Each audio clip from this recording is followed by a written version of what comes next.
안녕하세요. 저는 올해로 40을 맞은 여자입니다. 그동안 너무 많은 일이 생겨서 어떤 이야기부터 먼저 꺼내야 할지 머릿속이 복잡해지네요. 사실 저는 말주변도 워낙 없고 누구 앞에서 제 이야기를 절대 안 하는 성격이라 무슨 일이 생겨도 혼자 애만 끓이고 산 세월이 참 길었습니다. 대체 그런 일을 당하고도 어떻게 악소리 한 번을 안 내고 견뎠을까? 제 인생을 돌아봐도 신기할 정도로요. 그래서 이번엔 용기를 내 제 이야기를 털어놓고 싶어 이렇게 사연을 쓰게 되었습니다. 전 13살이 되던 해 인생의 가장 큰 아픔을 겪었어요. 식당 마감을 돕던 아버지가 새벽에 돌아오던 길 사고로 세상을 떠나며 어린 나이에 감당하기 힘든 이별을 겪었고 온 가족이 넋을 잃고 시리에 빠진 일이었죠. 아직도 바닥에 주저앉아 목 놓아 울던 엄마 목소리가 생생할 정도니까요. 그때부터 조금씩 말수가 줄어가는 제 모습이 보이더군요. 어린 나이에 눈물 삼키는 법부터 배우게 된 것이죠. 아니, 저 조그만한 게 한 번을 울지도 않고 아빠 이야기를 물어도 괜찮다고 하는 것 보면 아우 내가 불안해 죽겠어. 말도 잘 안 하던데 저러다가 무슨 문제 생기는 건 아니겠지? 너하고 있을 때는 말 좀 해? 병원 가봐야 하는 거 아니야? 아이 먹고 싶은 거 없어? 피자 햄버거 먹으러 갈까? 아니면 인형 사줄까? 이모랑 삼촌이 사줄 테니까 말해봐. 어? 다친 마음처럼 꾹 닫은 입은 온 가족의 걱정거리였어요. 그래도 다행히 시간이 흐르면서 상처가 아물어가는지 말수도 조금씩 늘었고 20살이 다 되도록 집안은 집안 곳곳에 있는 아빠의 흔적을 치우지 않고 지내면서 아빠의 모습을 볼 수 없다는 사실을 알고 있었지만 사무치도록 그리워하며 지내게 되었죠. 그러던 어느 날 우리 이사 갈 거야. 준비해. 엄만 결정했어. 그땐 아빠 짐 싹 비울 거니까 그렇게 하라. 언제까지 이 집에서 아빠만 추억하고 눈물바람으로 살 거야? 좋은 대학 입학해서 네 나이에 맞게 즐기고 친구들도 만나고 그렇게 살아야지. 이만하면 우리 충분히 슬퍼했고 잘 버텼어. 아빠 짐을 싹 버리고 가자고? 엄마는 마음 준비됐어? 아니, 난 힘들 것 같아. 아직도 서재에서 책 읽던 아빠 모습이 너무 생생하단 말이야. 그리고 옛날에 엄마가 그랬잖아. 아빠가 하늘에서 다 보고 있다고. 여기 왔다 갈 거라고. 아빠만 놓고 어딜 가. 엄마가 괜히 이러는 줄 알아. 실은 네 아빠가 얼마 전에 꿈에 나왔어.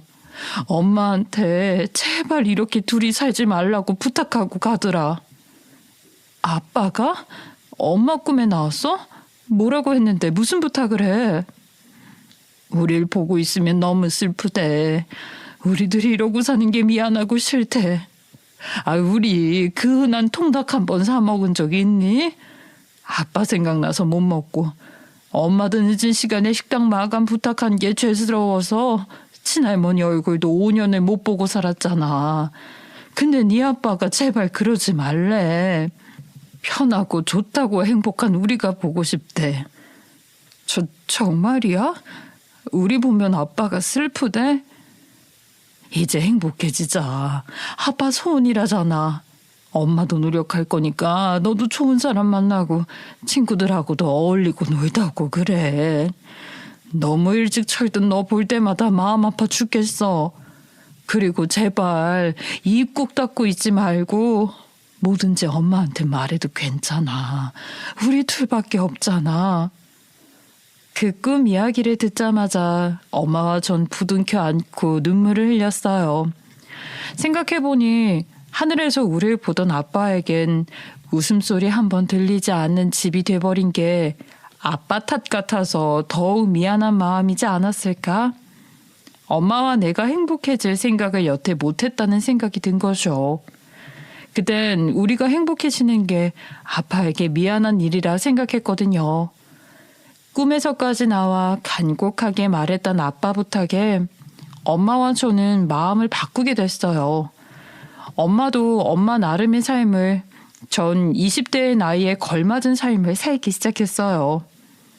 그리고 그때 저보다 3살 위였던 남편을 만나게 됐는데 남자답고 수더분한 모습에 마음이 끌렸죠. 또 그동안 만났던 다른 남자들과는 달리 국밥집에서 첫 데이트를 잡은 것도 신선하게 느껴졌어요. 제가 데이트를 잘 안 해봐서 여자분들 좋아하는 파스타 가게 같은 데를 몰라요. 그래서 말인데 국물 진짜 죽이는 국밥집이 하나 있거든요. 제가 전국의 맛집은 다 다녀봐서 하는데 여기가 진짜 최고예요. 괜찮으시면 여기서 봐도 될까요? 이상하게 심장이 두근거리는 건 아니어도 만날 때 사람을 편하게 해주는 면이 있어 말 수 없던 저를 지켜봐줬고 남들이 쉽게 하는 오해도 없어서 그 면이 좋았죠. 말하기 싫으면 하지 마요. 우리 엄마가 그러는데 내가 어렸을 때 2년 넘게 말을 안 했던 적이 있대요.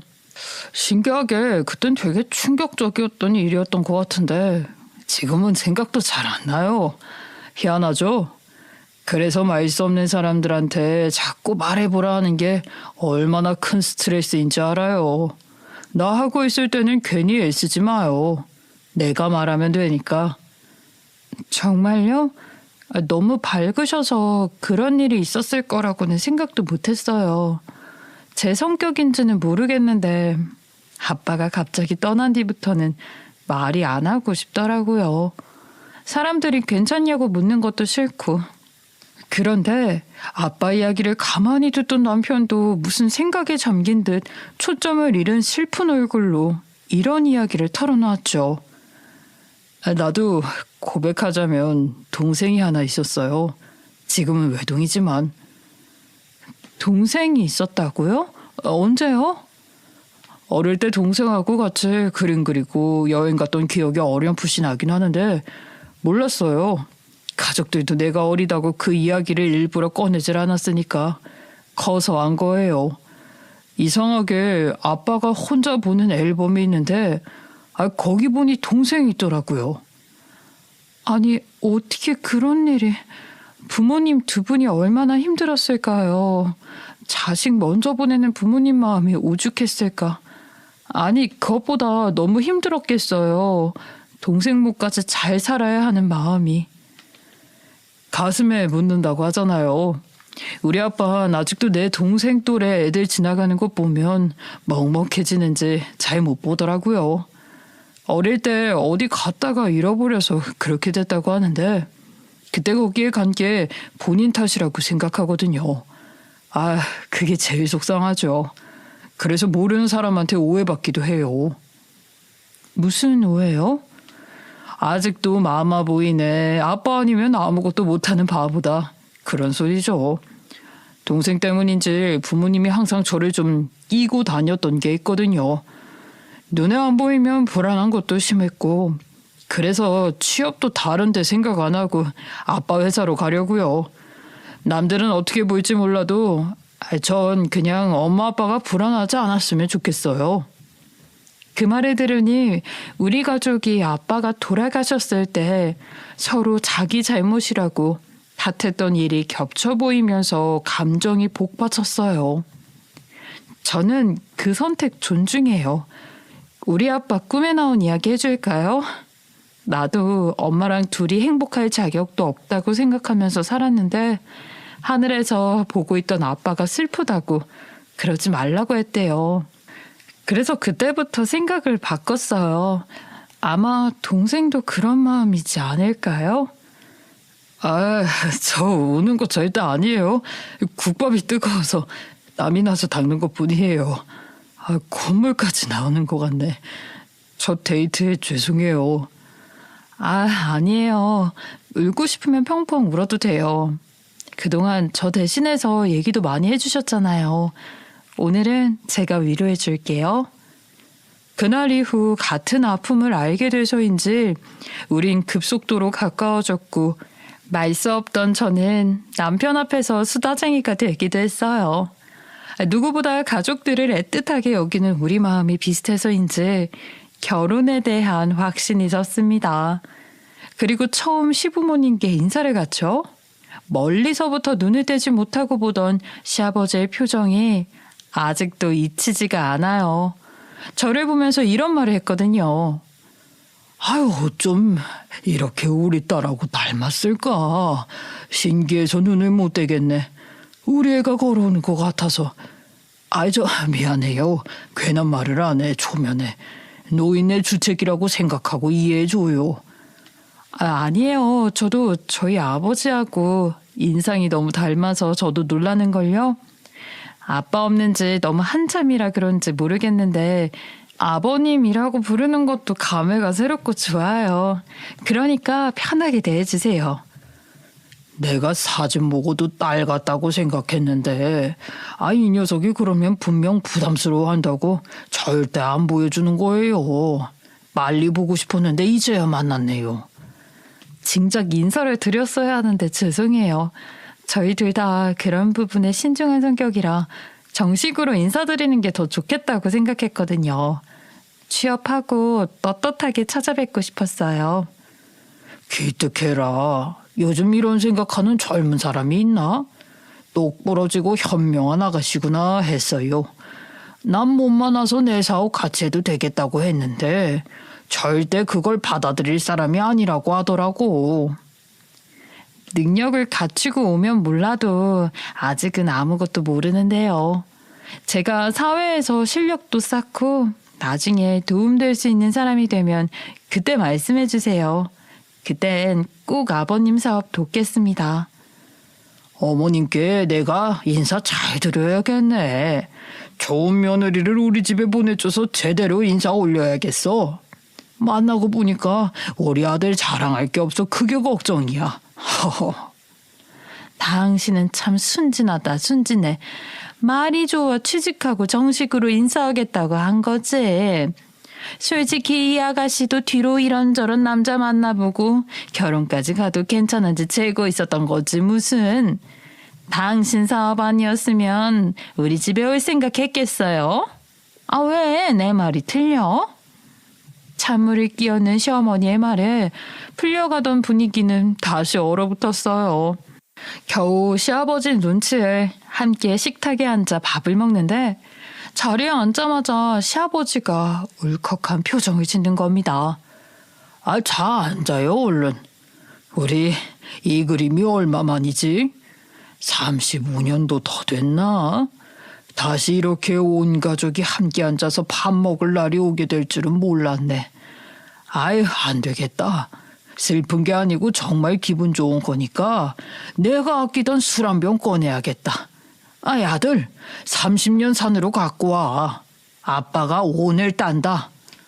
와, 아빠 정말이에요? 우리 아빠 내가 아무리 먹자고 해도 절대 안 된다고 했는데 그걸 오늘 열어보네. 아빠 말 바꾸시기 없어요? 그만해. 왜 이렇게 오늘 흥분해서 호들갑을 떨어. 내 눈은 하나도 안 닮았구만. 당신 우리의 얼굴도 잊어버린 거야? 식장 들어가 봐야 아는 걸 벌써부터 유난을 떠냐고. 아직 아니라고.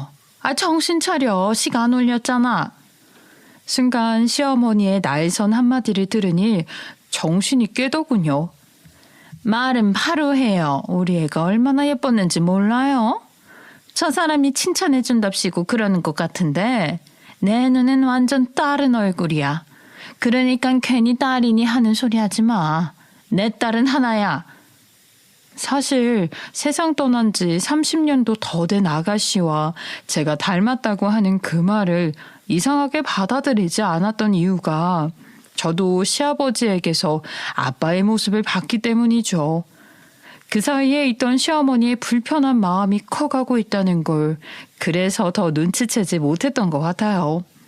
전 순간 자리에서 일어나 어머니께 죄송하다는 인사를 했죠. 죄송합니다, 어머니. 저도 생각이 짧았어요. 실은 아버님 보면서 돌아가신 아빠 생각이 나서 괜히 더 잘해드리고 싶은 마음이 들어서 그런 건데 어머니가 불쾌한 마음 들었을 수도 있겠다 싶네요. 죄송합니다. 점수 따려고 온 자리란 건 아는데 아가씨도 정도껏 해야지. 딸 살아 돌아온 줄 알고 착각하는 어른 보면서 인정받았다고 생각하면 오산이에요? 남의 집안 아픔 이용해서 자리 차지할 생각 꿈에도 꾸지 마.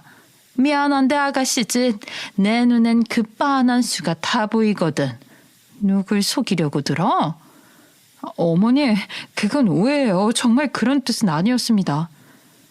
그렇게 첫 인사 자리에서 따끔한 시어머니의 말에 한동안 무거운 마음으로 결혼 준비하고 있는데 그때 마침 시아버지에게서 연락이 오더라고요. 얼굴 보고 진지하게 할 이야기가 있단 말에 급히 아버님을 뵈러 갔죠. 아이, 그날 일은 마음 쓸 것도 없어요. 종종 그 사람이 딸 이야기가 나오면 예민하거든. 괜찮습니다. 저도 어머니를 못 살피고 있었던 것 같아서 제가 부족했습니다. 앞으로는 무슨 일이든 나랑 이야기하자고. 아이, 그게 좋겠어. 알다시피 내 아들 사는 내내 부담이 컸어요.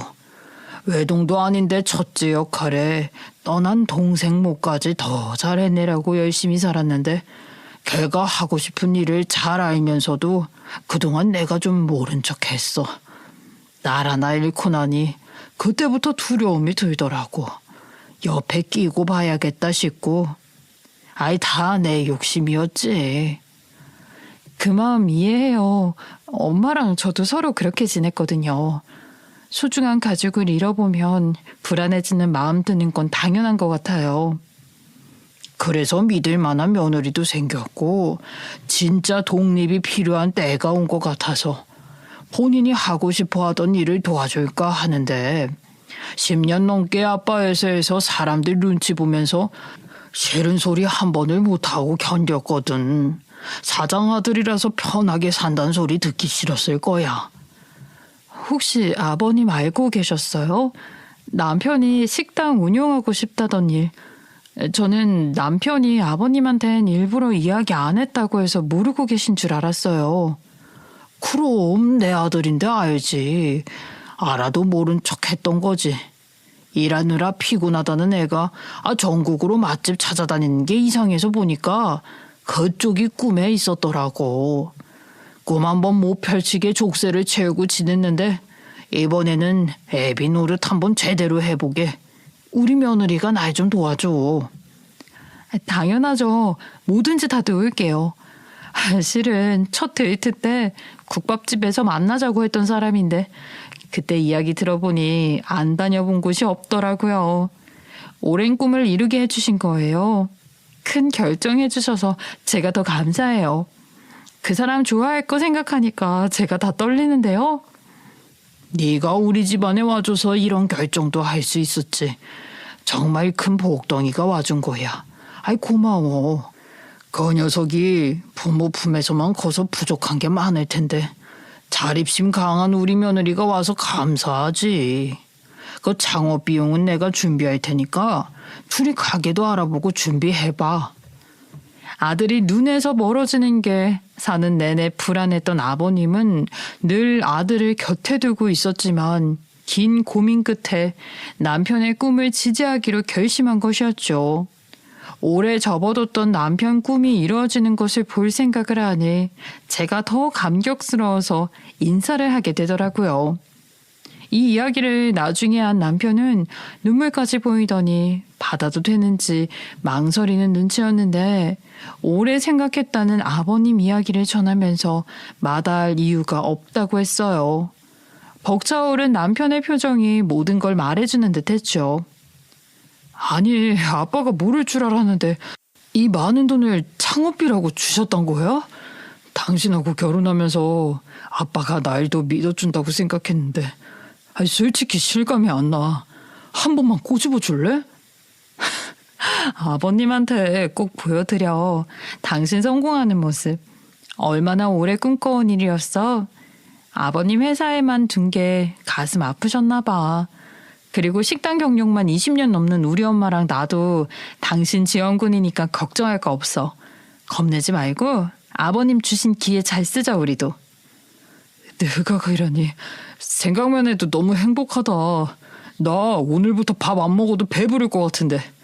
내가 그동안 모아온 파일을 꺼낼 때가 됐구나. 나 혼자서 연구도 많이 하고 그랬거든. 그거 알아?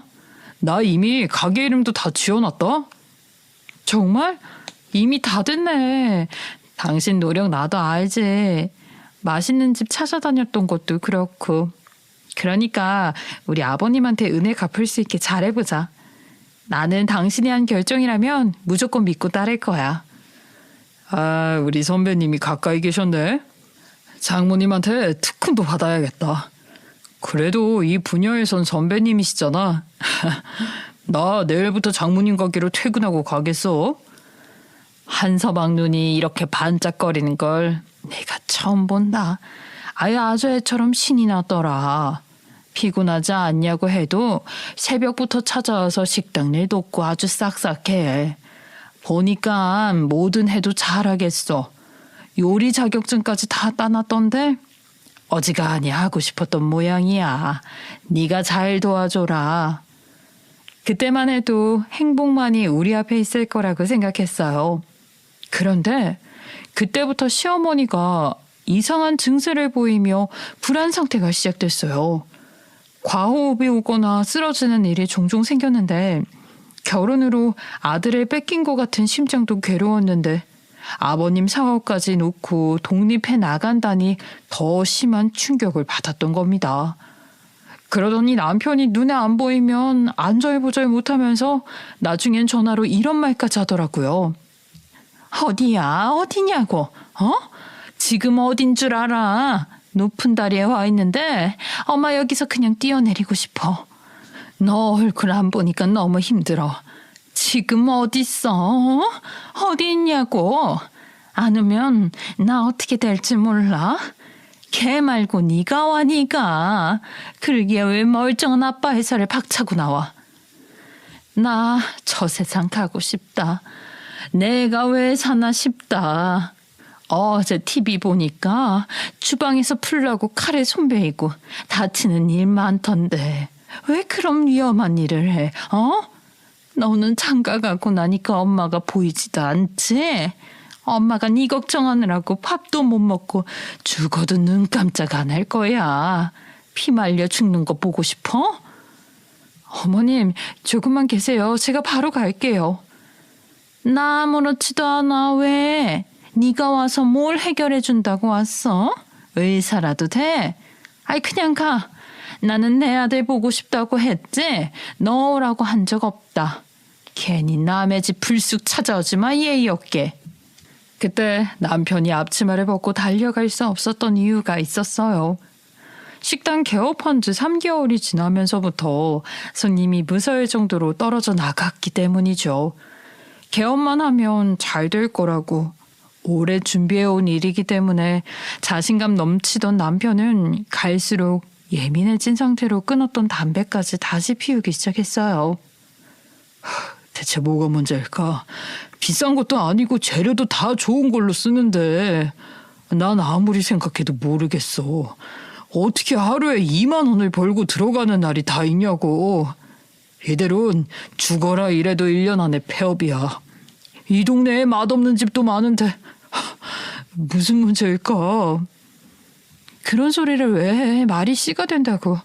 우리 그럼 한 달 닫고 다시 분석해보자. 당신 솔직히 메뉴 구성에만 매달렸지 이 주변 상권 문제를 제대로 파악한 건 아니잖아. 난 그것부터 다시 시작하는 게 맞는 것 같아.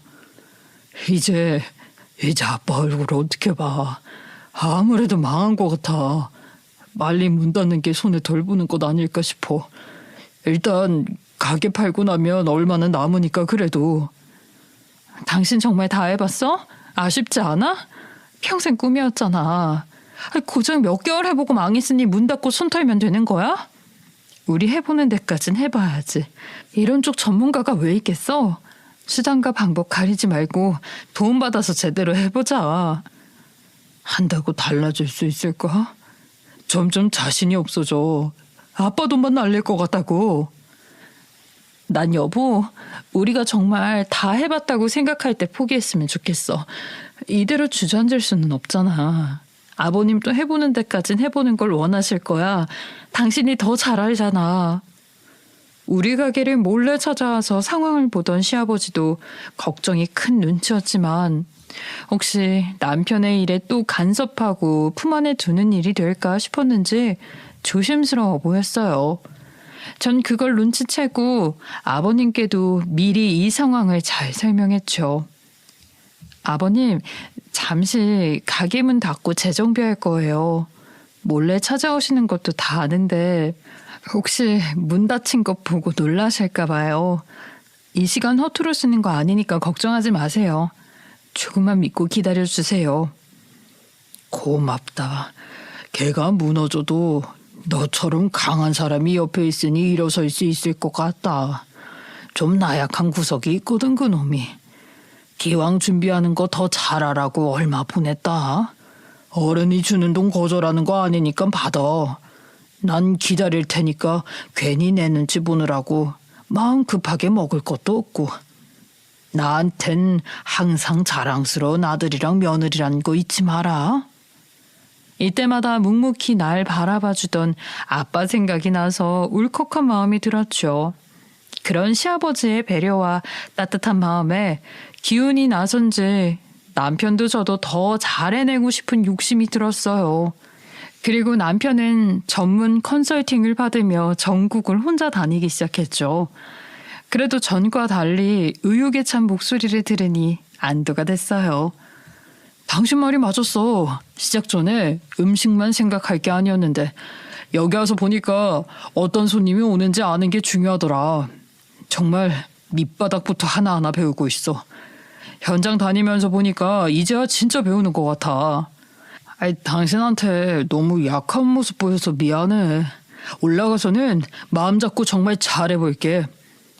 당신은 무조건 잘 될 사람이야. 괜히 내가 당신하고 결혼했겠어? 자신을 좀 더 믿어봐. 아버님도 믿고 기다려주시잖아. 난 아버님이 우리 이렇게 말없이 바라봐 주시는 것만으로도 힘이 나더라. 괜히 더 잘하고 싶고 솔직히 아빠 생각이 나기도 해. 신기하다. 아빠도 그렇다던데. 가끔 동생 이름 부르고 싶어진대 당신 보면. 몇 달 뒤 재정비해서 메뉴도 간판도 새로 바꾼 남편 가게는 아주 뜨거운 반응이 이어졌어요. 회사 주변에 20대 여직원이 많았던 곳을 대상으로 잡고 다시 구성을 했더니 입소문이 나는 건 금방이더라고요. 거기에 저는 더 많은 아이디어를 더해서 메뉴 개발부터 디자인까지 뛰어들어 배달까지 영역을 넓혔죠. 작은 테이블 수를 배달로 늘리니 매출이 5배까지 뛰는 효과를 봤어요. 당신 말을 다 믿었네? 당신 사업 재능이 너무 뛰어난 거 아니야? 이래서 우리 아빠가 당신 말 믿고 무조건 해보라고 했나 봐. 우리 아빠가 딴 건 몰라도 사업 잘하는 사람 보는 눈이 있거든. 너무 들뜨지 마. 우리 아직 안정권 아니야. 손님들한테 의견 받아볼까? 저번에 보니까 다이어트 시작한 여직원들은 여길 못 오더라고. 그분들 대상으로 칼로리 낮춘 것도 개발하면 좋겠어. 오, 그거 좋은데? 알았어. 내가 바로 메뉴 한번 만들어 볼게. 나 그럼 조사하게 일주일만 가게 비워도 괜찮아? 뭐든지 제대로 분석하고 시작하는 걸 내가 제대로 배웠잖아. 딱 6개월 뒤에 아빠한테 당당하게 매출 보여줘야지. 얼마나 좋아하실까? 나도 기대돼. 편하게 다녀와. 가게는 내가 볼 테니까. 유일하게 이 일을 탐탁치 않게 생각하는 사람이 있었죠. 넌 참 신기한 재주가 있더라. 안 되는 일에는 쏙 빠지고 잘 되는 일에는 무조건 내가 해서 그렇다고 나서던데. 그거 나중에 뽀록 나면 사람만 웃어지는 거야. 지방 돌아다니면서 발로 뛴 내 아들이 고생했지? 네가 그 공을 가로채려 들어? 이번에 모이면 제대로 말해. 그런데 얼마 뒤 병원에서 연락이 온 것은 불안 증세로 치료받던 시어머니가 아닌 시아버지였어요. 남편과 어머니 연락이 닿지 않는다며 저한테 연락을 한 것이었죠. 늘 병원 경찰서에서 연락이 오던 것은 시어머니와 관련된 일이었는데 아무 문제 없던 아버님 연락을 받으니 더 가슴이 내려앉았습니다. 눈에 가득 고인 눈물 때문에 흐려진 풍경을 보면서 전 두 손을 모으고 기도했어요. 우리 가게 잘 되는 모습만은 보셨으면 하는 바람이었죠. 끝내 마지막 호흡을 겨우 이어가다 아버님은 숨을 거뒀어요. 아버님 몸 위로 올라탄 의사가 땀을 뻘뻘 흘리며 마지막까지 희미한 숨통을 살려보려 했었지만 그렇게 생이별하게 되었어요. 보이지? 사람 하나 집안 잘못 들어오면 일이 이렇게나 잘못된다는 거. 너 때문에 내 아들은 멀쩡히 아버지 밑에서 물려받을 사업까지 내팽개치고 나가서 개고생하고 있고 남편은 갑자기 죽고 이게 우연이라고 생각하니? 어머니, 아무리 지금 감정이 격해졌다고 해도 이런 말까지 하시면 저도 상처받아요. 저도 일하다가 놀라서 뛰어왔는데 대체 제가 무슨 잘못을 했다고. 아무리 제가 싫고 미워도 그렇죠. 그 말은 취소하세요. 싫다. 알려줘? 아직도 모르겠어. 왜 너랑 관련된 사람들은 이렇게 이유 없이 죽을까? 네 아버지 돌아가신 날 사고로 갑자기 죽었다고 했지? 똑같잖아. 멀쩡하던 내 남편이 왜 갑자기 이런 일을 당하냐고. 너 때문이지. 어머니, 적당히 억지 부리세요. 차라리 슬프다고 하면 제가 위로라도 하죠. 니까짓 위로? 더러워서 안 받아. 내 아들 앞길까지 막더니 나중엔 잡아먹고도 남겠어. 그때 가서도 네 잘못 아니라고 우겨봐 어디. 시어머니의 독설에 제 귀를 의심했어요. 그때 지방에서 장례식에 급히 온 남편이 이 말을 듣고 어머니에게 소리를 지르면서 대들듯이 말했습니다. 그동안 참고 있던 감정이 남편도 한순간에 터진 것 같았죠. 엄마, 지금 그게 무슨 소리야? 이 사람 없었으면 아무것도 못했다고 알아?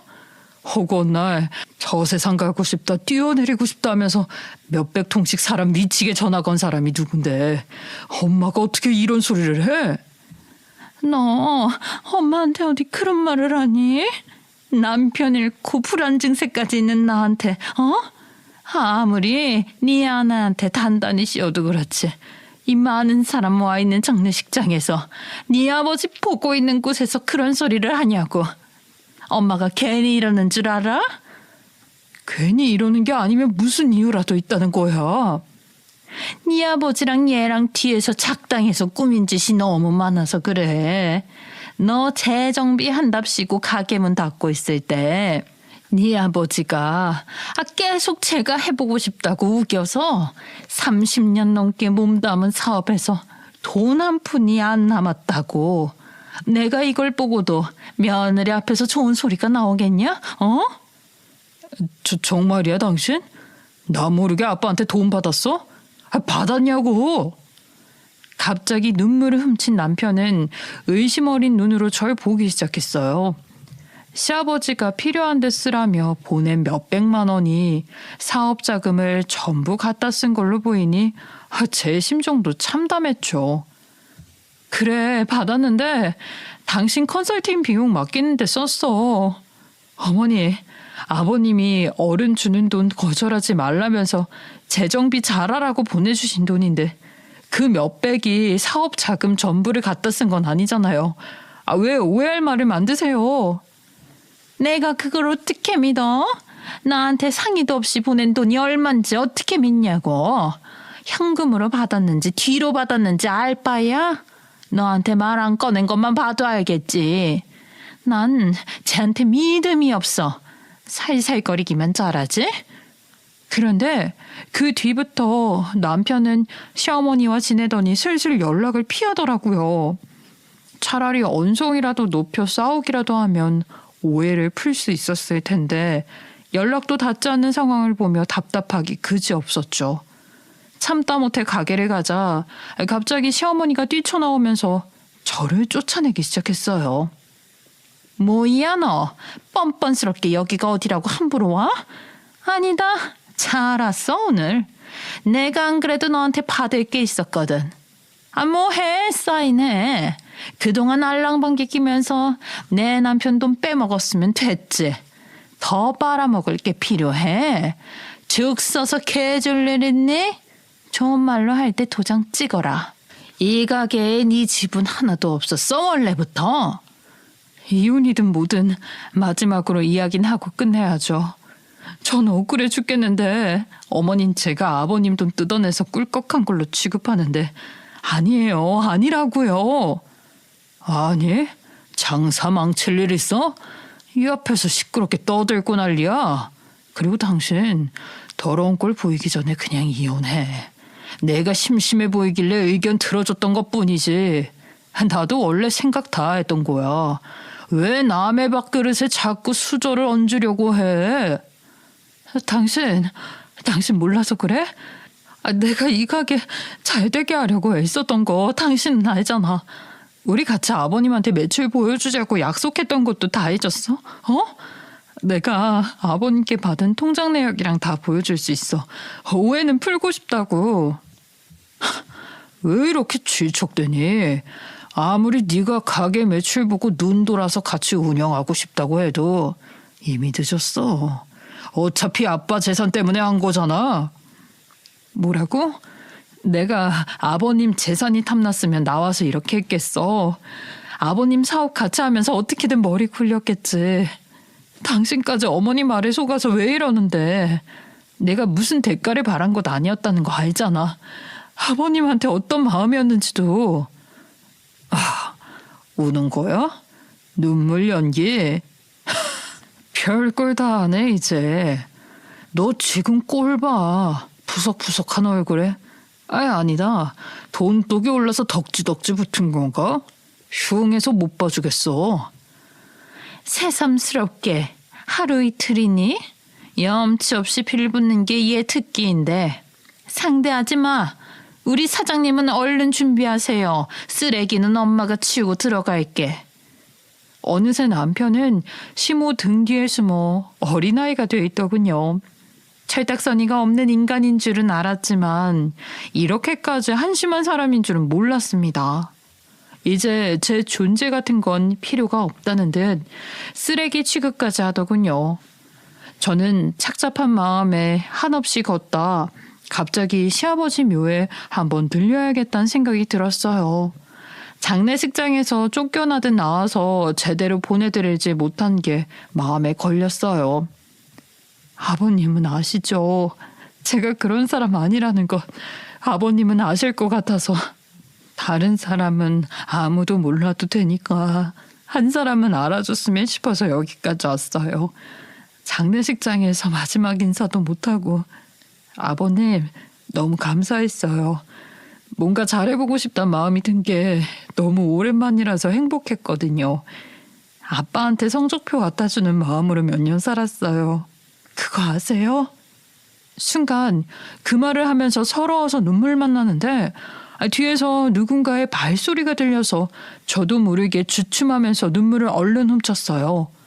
그런데 제 눈을 의심한 건 아버님이 환생해서 왔나 싶을 만큼 닮은 한 어른이 서 있었죠. 막걸리 한 병을 들고 올라온 그분은 저를 보고 당황하지도 않았어요. 안 그래도 언제 연락할까 생각하던 참이었는데 여기서 이렇게 만나네요. 우리 형님이 빨리 만나게 해주려고 한 모양이네. 여기서 만난 것 보면은요. 저를 아세요? 죄송하지만 저는 처음 봐서 제가 기억이 안 나서 누구신지. 여기 우리 형님, 내가 동생인데 닮았죠 형님하고.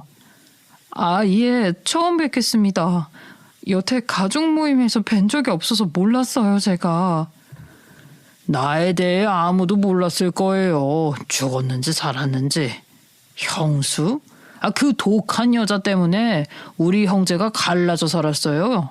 형님하고 나랑 그 사업체를 같이 만들었는데 누명 씌워서 내가 돈 빼돌리려고 했다고 내보내더라고. 나도 억울한 마음에 4년 동안 절연했다가 암 선고받고 연락했죠. 그럼 여태 연락도 못하고 지내셨던 거예요? 그래서 뵌 적이 없었구나. 나도 분하고 억울한 마음에 그랬는데 지나고 보니 가족만 한 게 없더라고요. 형이 그걸 알고 난 뒤로 나한테 따로 회사 자금을 맡기고 관리하게 했어요. 며느리 들어왔는데 나중에 며느리한테도 이런 일 생길까 걱정을 많이 했는데 결국 터졌더라고, 내가 당한 일이. 제 이야기를 알고 계세요? 그걸 어떻게 하셨어요? 몰래 장례식장 가서 봤어요. 그날은 날이 아닌 것 같아서 말도 못하고 왔지. 난 형님이 인생 다 성공해도 식구들 얻는 건 실패했다고 생각하는 사람이에요. 돈을 주면 줄수록 욕심과 의심만 늘지 절대 그걸 좋게 쓸 사람들이 아니거든. 그 인간들한텐 돈이 흉기지. 우리들 보면 알잖아요. 그러더니 내일 제대로 이야기하자면서 아침에 본인 집으로 들으라며 번호를 남겨주고 가더라고요. 아버님이 남긴 이야기가 어떤 것이었을까 궁금한 마음에 밤잠을 이루지도 못하고 이른 아침부터 집을 찾아갔어요. 그런데 집을 들어선 순간 가족도 없이 혼자 산다는 게 드러나더군요. 그런 줄도 모르고 전 이것저것 선물을 사들고 갔어요. 혼자 사시는 줄 모르고 같이 드시라고 넉넉히 사왔는데 이거 받으세요. 형하고 의절하기 전에 먼저 당한 사람이 내 아내예요. 그 사람이 회사 일 돕는다고 격리로 일했는데 돈을 빼돌렸다고 경찰에 신고했더라고, 그 착한 사람을. 문서 위조까지 해서 인생을 망칠 것 같아서 내가 이혼하고 보내줬어요. 그때 이후로 쭉 혼자 살았지. 동생분 이야기를 들으니 저보다 더 큰 피해를 본 장본인이었구나 싶었어요. 새로운 사람이 집에 올 때마다 생겼던 일이라서 아버님도 나중엔 점점 가족과 사람을 잃어가는 이유를 알게 된 것이죠. 어쩌면 그래서 남편을 독립시키려고 한 건지도 모르겠다는 생각이 들었어요. 받아요. 내가 주는 건 아니니까 나한테 고마워할 건 없고 아직 전부 정리한 건 아니라서 더 있긴 한데 우선 형님이 며느님 앞으로 남겨놓은 거예요. 나중에 그 여자가 알면 한 푼도 못 얻고 갈 게 뻔하다고. 그러니까 편하게 받아도 돼요. 어차피 그쪽에서는 사업자금 한 푼도 안 남은 걸로 알고 있으니까. 이 많은 돈을 저한테요? 아무 말씀도 없으셨어요. 들은 것도 없고요. 이런 이야기는 아마 남편하고 했을 것 같은데 제가 이렇게 무턱대고 받는 건 아닌 것 같아요. 그 여자 말이면 껌뻑 넘어가는 아들을 형님이 모를까 봐. 자기 자식인데. 벌써 둘이 편먹고 괴롭히기 시작할 텐데 괜히 고생하지 말고 얼른 정리하고 나와버려요. 그게 최선이야. 형님이 좋은 사람 왔는데 또 다치게 될까 봐 걱정 많이 했어요. 결혼식 올리자마자 몇 달 뒤에 나한테 재산을 다 맡겼으니까 이건 형님 뜻이에요. 그렇게 저는 아버님이 남긴 엄청난 재산을 받게 되었어요. 그리고 다음날 곧장 가게를 찾아가 이혼 서류에 사인하겠다며 큰 소리를 치기 시작했죠. 아니나 다를까 작은아버님 말대로 이미 시어머니의 말에 넘어간 남편은 저한테 이런 말까지 하더라고요. 왜? 장사 잘 되는 거 보니까 배 아파서 그래? 사인을 갑자기 못하겠냐고. 네가 그렇게 여우짓을 뒤에서 하고 다니니까 이 사달이 난 거 아니야? 남 탓 말고 네 행동이나 돌아봐. 아님 하늘 쳐다보고 서 있던가. 혹시 아냐? 우리 아빠가 하늘에서 돈 내려줄지? 어떻게 알았어? 하늘 보고 있었더니 아버님이 돈을 내려주시더라고. 한심한 아들의 돈독에 미친 엄마까지 이미 다 알고 계셨더라. 내가 곧 이 건물 매매할 건데 가게 계약 끝나는 대로 월세 많이 올릴 거니까 준비해. 뭐 잘못 먹었냐? 무슨 돈이 있어서 네가 이 건물을 매매해. 헛소리 적당히 해. 두고 보면 알겠네. 헛소리인지 아닌지는. 그럼 여기 사인하고 갈게. 빨리 처리하자. 나도 40살 먹은 마마보이하고 징그러워서 더는 못 살겠거든. 엄마 품에서 잘 크길 바랄게. 이혼보다 더 큰 복수는 제가 보란 듯이 잘 사는 모습을 보여줘야 한다는 생각이었어요. 그래서 전 그 돈으로 건물 매매해서 남편을 피말릴 생각을 한 것이죠. 이제 자리 잡고 이름 알리는 시점에 가게를 뺀다는 건 치명타일 수밖에 없었으니까요. 결국 비싼 월세에 못 이겨 쫓겨난 남편은 다른 곳으로 가게를 이전했지만 자리라는 건 그만큼 중요하잖아요. 결국 망해서 배달을 뛰며 대출금이나 갚는 신세가 되었더라고요. 나중에 카드값 낼 돈이 없다면서 저한테 연락이 와서는 빌빌대기도 했어요. 당신 억울했던 거 이제 알겠어. 내가 엄마 말에 속아서 미안해. 당신 말 맞아. 당신이 그 가게 살리고 다 만든 건데 우리 둘이 힘으로 거기까지 간 거잖아. 엄마는 아무것도 안 했는데 우리 다시 시작해보면 안 될까? 너무 아깝잖아. 너 아무것도 할 줄 아는 거 없어서 내가 다 도와준 것 기억 안 나? 우리가 개발한 건데 너무 아까워서 그렇지. 거기에 당신 아이디어가 얼마나 많이 들어있어. 아니 그보다 나 이번 달 카드값 낼 돈이 없어서 그런데 어떻게 그것만 조금 빌려주면 안 될까? 한심하다 한심해. 이제야 보이니? 개털된 너를 뭐 좋다고 내가 받아주겠어. 질척대서 흉하다고 할 땐 언제고. 넌 나뿐 아니라 돌아가신 아버님한테까지 배신한 거야. 그건 네가 치러야지. 인제 와서 누구한테 매달려 추잡스럽게. 나 맨몸으로 쫓아냈던 거 기억 안 나니? 다신 연락하지 마. 그리고 그렇게 엄마 하면서 따르는 당신인데 당신 엄마한테 가서 카드값 내달라고 해. 단호하게 전화를 끊고 전 다음 날 시아버지의 묘를 다시 찾아갔습니다. 전 남편을 아버님이 남긴 돈으로 도와야 할까 고민스러울 때마다 그곳에 가게 되더라고요.